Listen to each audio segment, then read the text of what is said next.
on a podcast, and he knows the Sean Payton Saints Denver system very well offensively. And he said when he watches Bo Nix, he sees somebody that just doesn't, he's not seeing it. He's not seeing the stuff that's open. But it's interesting. Everybody's good at spending somebody else's money. But if you were a GM, and this is what GMs go through. I mean, Cleveland sat down in a room and said, Baker's driving us crazy. We know he's talented. We're going to let him go. They probably regret it now.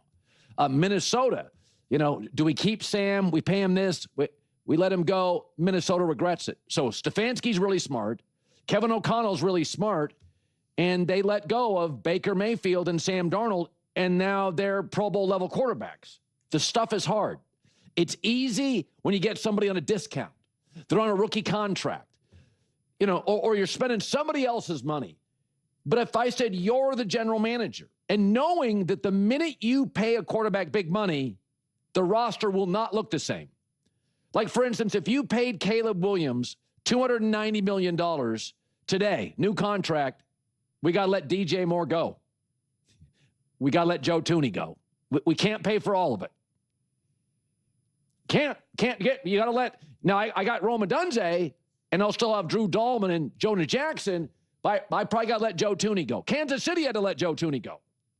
With protecting Mahomes, they had to let him go, guard. Okay, so all these things considered. Here are the quarterbacks in the NFL, 25 and under. There's 11. Okay, so if I said you have until the end of the business day today to make a decision, $290, $300 million contract, half of it guaranteed. Who are the three you would take? The easy one is Drake May. Drake May wasn't great last year. He was lousy in the opener against the Raiders, but the last 8-9 weeks, that's a franchise quarterback. Drake May's the easy one. You need 3 total.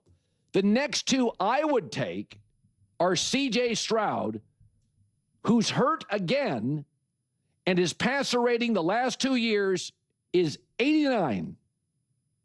Ain't great. Not really a starter. 89.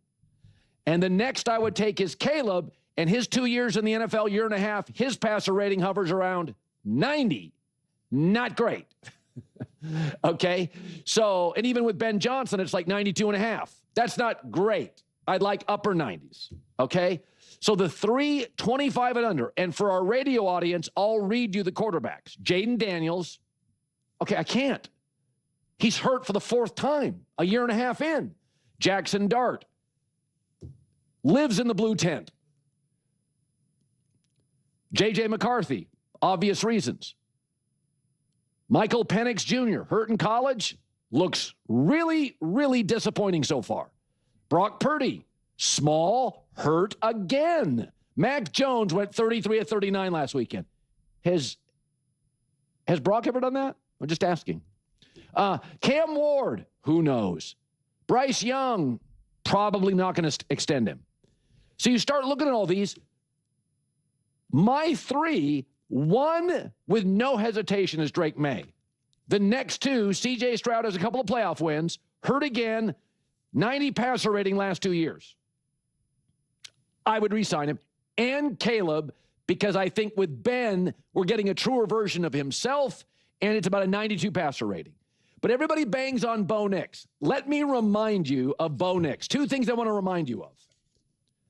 In the 4th quarter this season, he's basically number 1 at everything. First downs, game-winning drives, total touchdowns, second in yards. Really good in the 4th quarter. For the record, so is Caleb. The second thing is he's durable. He never gets hurt.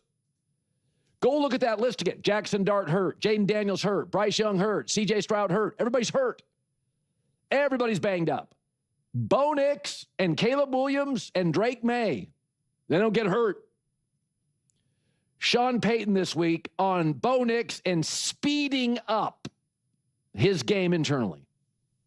I think it's a plus and a minus. I've said that before. I think one of his great strengths is not taking sacks. And so the clock in his head relative to that sense of urgency. So I think there is a fine line. I think that's a much easier problem to correct than the latter, which is taking the sacks. And historically speaking, has proven to be much more difficult to fix. Yeah, so he's probably letting go of the ball a step early, not a step late. He's playing a little fast, a little frenetic. But I'm always amazed by people that overlook durability. How many times is Brock Purdy going to be hurt? How many times is Jackson Dart going to go to the blue tent? Let's have a conversation about one of the most nuanced and fascinating challenges in professional football: the art of coaching a young quarterback. More specifically, I want to delve into the situation unfolding with the Denver Broncos and their quarterback, Bo Nix. There's a particular philosophical crossroads that head coach Sean Payton seems to be facing, and it's a dilemma that gets to the very heart of player development, in-game strategy, and the psychology of performance. It's interesting to observe the external narrative surrounding Nix. The commentary from the national media can often feel like a pendulum, swinging from one extreme to another without settling in the nuanced middle. One week, there might be speculation about the Broncos considering another quarterback in the draft, and the next, there are emphatic defenses of Nix's qualities, such as his impressive fourth-quarter statistics. This kind of fluctuating discourse isn't particularly helpful for understanding the real, granular challenges and decisions facing the team. It often overlooks the central, pressing question that I believe is paramount for the Broncos' future. Is Bo Nix's current style of play inadvertently placing a ceiling on the team's potential? This isn't about outright criticism. It's a crucial question of optimization and growth. A key aspect of this discussion that's often glossed over is the topic of durability. It's become a talking point with Nix, but I think we need to be very careful with that label. A player getting banged up, especially when operating behind an offensive line that has faced its share of struggles, isn't necessarily a definitive sign of being injury-prone. Football is a violent, unpredictable game. A quarterback like TJ Shaw, for instance, has endured constant pressure for 2 years. It's almost a statistical inevitability that he would eventually suffer a concussion. These things can simply be the cost of doing business in the NFL, rather than an inherent flaw in a player's constitution. The most compelling insight into this situation comes from Coach Payton himself. He's publicly praised Nix for having a fast internal clock, and for his ability to avoid sacks by getting the ball out quickly. This is a significant strength. However, the flip side of this coin, which many of us have observed, is that Nix often appears too sped up. His internal metronome is ticking at a prestissimo tempo, sometimes to the point where it seems he's a beat or two ahead of the play's natural development. This presents a fascinating coaching conundrum. There's a universal truth in almost any high-performance field, from surgery to music to athletics. It is almost always easier to teach someone to slow down than it is to teach them to speed up. If a player's natural processing speed is slow, trying to accelerate their decision-making to meet the demands of the NFL is a monumental, often insurmountable task. It's like trying to upgrade the processor in a computer. It's a fundamental hardware issue. On the other hand, a player who operates with innate quickness, like Nix, has the raw processing power. The challenge then becomes one of software optimization, installing better decision-making protocols and teaching controlled patience. This is, without a doubt, the more desirable problem to have. I can relate to this on a personal level, albeit from a much lower athletic plateau. Throughout my own athletic endeavors, my default mode was always go, go, go.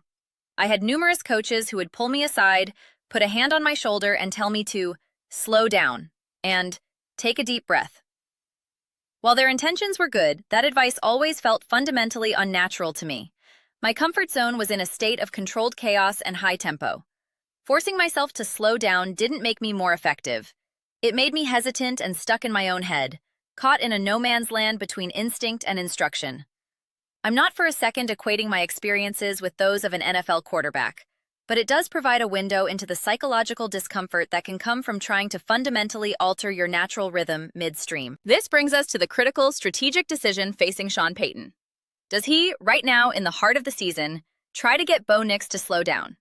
Or does he, as a master tactician, lean into his quarterback's inherent nature? My gut feeling, and the philosophy I would advocate for, is to unequivocally meet the player where he is.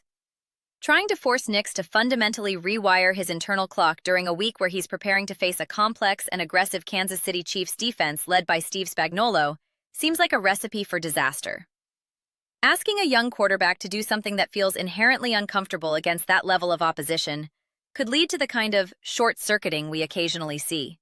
Those plays where he has a running lane but hesitates, trying to be a passer, and ends up making an off-platform, inefficient throw that goes nowhere.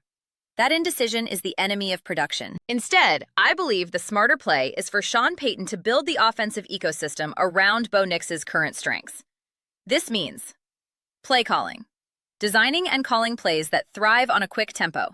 This means more rollouts, bootlegs, and one-read concepts that allow Nix to play fast and decisively, turning his perceived weakness into a structured strength.